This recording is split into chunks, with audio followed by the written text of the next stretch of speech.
3 dorm mates were sound asleep in their suite when one roommate noticed something was wrong. I'm your neighborhood reporter, Jessica Davis, and Will White and Philip Crust perform life-saving actions to keep their friend alive.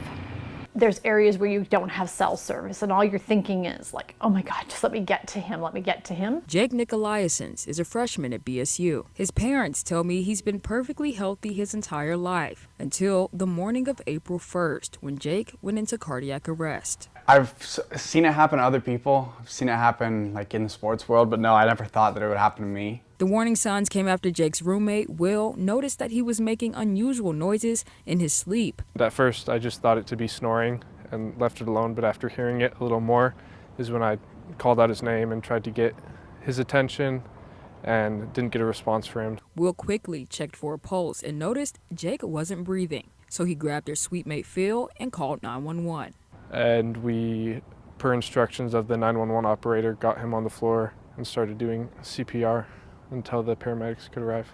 After a defibrillator was used by a Boise State security guard, paramedics arrived, taking Jake to the hospital.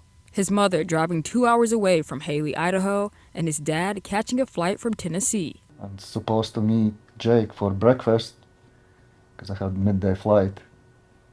And on the way to Boise, I received a call from Kathy. They called to tell me my son was in cardiac arrest, had a cardiac arrest, and that he was being transported. It's not any phone call. Jake not only went into cardiac arrest while in his dorm, but on the way to the hospital as well, prompting the medical team to put him under a 36-hour medically induced coma. For me, it was like having my baby again, if that makes sense. He was reborn.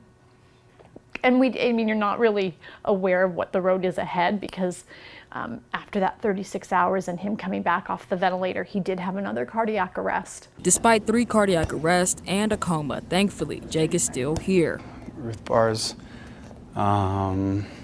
Recuperating and working fully on regaining his memory and going through physical therapy.